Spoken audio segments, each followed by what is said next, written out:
సొంతం కోడలతోనే వేధింపులకు గురవుతున్నామని ఎక్కడ పోయినా కూడా మాకు న్యాయం జరగలేదని ఈరోజు క్యూ న్యూస్ను ఆశ్రయించడం జరిగింది. ఆ దేశమైన భాగ్యమ్మ వాళ్ళ భర్త ఇద్దరు ఉన్నారు, లింగయ్య ఉన్నారు. అసలు ఎందుకు క్యూ న్యూస్ను ఆశ్రయించారో భాగ్యమ్మ మాట తెలుసుకుందాం. అమ్మ చెప్పమ్మా, అసలు మీరు మమ్మల్ని ఎందుకు పిలిచారు? అసలు మీకు ఎలాంటి ఇబ్బంది కలుగుతుంది? 2 సంవత్సరాల కింద అయ్యా నేను ఒక గౌన్లో తెలుగు మధ్యలో కూర్చున్నా. ఆ తెలుగు మధ్యలో గౌన్ల మధ్యలో కూర్చున్న 2-2.5 ప్రాంతంలో వెనక సైడ్ ఇంకా ఉరుకొచ్చి చెయ్యబట్టి బయటికి వెళ్ళి గుంజి చిటికెపెట్ట తీసుకొని బాగా కొట్టింది అయ్యా. బాగా కొడితే ఎందుకు కొట్టినామని కారణం కూడా తెలియదు. కారణం తెలియకుంటే పోయి కేసు పెట్టినా. కేసు పెడితే పోలీసు వాళ్ళు ఎఫ్ఐఆర్ చేసినా ఇంక వెళ్ళిపో అమ్మన్నారు. మళ్ళీ ఈ సంవత్సరం వచ్చింది నెలల కింద.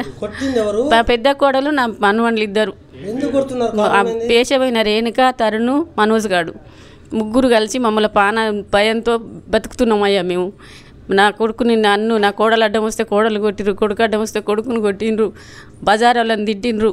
నువ్వు పోతే వీళ్ళు అంజే అన్నది మాదిగా వచ్చి అడ్డం వస్తే. ఇంకో మాదిగా వచ్చే అడి ఏందమ్మా అట్లా కొడుతురు ముసలోని అంటే నువ్వు అన్సాట్న బంతున్నావా, నువ్వు పండబెడుతున్నావా అని అడిగింది. అసలు దేనికి కారణం ఏంది? అసలు ఎందుకు కొడుతున్నారు అంటే నేను భూమి అమ్ముకున్నాయా, భూమి అమ్ముకున్నప్పుడు ఆమె లేదు ఇక్కడ. ఆమె లేదు. నా పెద్ద కొడుకుకు కొనిచ్చిన కొంత, చిన్న కొడుకు కొంత కొనిచ్చిన, అప్పు తీర్పుకున్నా, పిల్లగాళ్ళ పెండిలు చేసుకున్నా, ఖర్చులు అయినాయి. చెరి భాగంగానే కొనిచ్చిన, నాకు తోచినంత కొనిచ్చిన. నాకు ఆ కోడలు ఎవరు కట్నం తీసుకురాలి, ₹1 కట్నం తేలేరు నాకు. వాళ్ళ పెండిలు కూడా నేను అప్పు తెచ్చే పెండ్లి చేసిన, మగ పిల్లగాళ్ళ పెండిలు కూడా. నాకు ₹1 లేదు. ఇప్పుడు నీకు 20 లక్షలు ఇస్తావా, 30 లక్షలు ఇస్తావా, దొంగసాటం వచ్చి కొడుతుంది అయ్యా నన్ను. నీ పెద్ద కొడుకు ఎక్కడ ఉంటుండు? నా పెద్ద కొడుకు 14 ఏళ్ల నుంచి మా పెద్ద కోడలు మా ఊళ్ళో లేదు, వాళ్ళ అమ్మగారింటికానే ఉంది.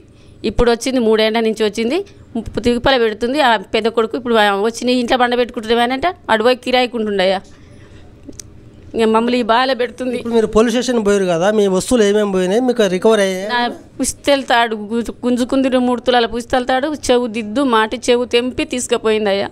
పోలీసు వాళ్ళు ఏం పట్టించుకుంటలేరు. ఏం కోరుతున్నారు? నాకు ప్రాణ భయం ఉంది. నా తెరువు రాకుండా చేయరయ్యా మీరు, మీ దండం పెడతా. భాగ్యమ్మ మాటలు మనం విన్నాము. ఆమె చూస్తున్నాము చాలా ఎంత బాధలో ఉంది. ఎందుకంటే సొంతం మేనకోడలే తమ్ముని బిడ్డ. ఆ తమ్ముని బిడ్డని నేను కోడలుగా చేసుకోవడం జరిగింది. నా కొడుకుని కూడా దూరం చేసి 14 సంవత్సరాలు అవుతుంది. అయినా కూడా నేను కొంత భూమి అమ్ముకున్న మాట వాస్తవమే. వాటి డబ్బులు నా పెద్ద కొడుకు కావచ్చు, నా చిన్న కొడుకు కావచ్చు సమానంగా ఇవ్వడం జరిగింది. నా దగ్గర 10వ పరకం ఉంటే వాటిని కూడా డబ్బులు ఇస్తావా నా మీద దౌర్జన్యం చేస్తుంది. ఇప్పటికే పలుమారు నాపై దాడి చేయడం జరిగింది. నాపై ఆ దాడి చేసిన క్రమంలో నేను పోలీస్ స్టేషన్లో కేసు పెట్టినా కూడా పోలీసులు కూడా సరిగా దాన్ని పట్టించుకోవడం లేదు. నాకు ప్రాణహాని ఉంది. ఖచ్చితంగా ఆమె నుంచి నన్ను కాపాడాలని కూడా ఇలా క్యూ న్యూస్ను ఆశ్రయించడం జరిగింది. ఇదే విషయాన్ని మనం పోలీసులను కూడా తెలుసుకునే ఉపాయం చేద్దాం.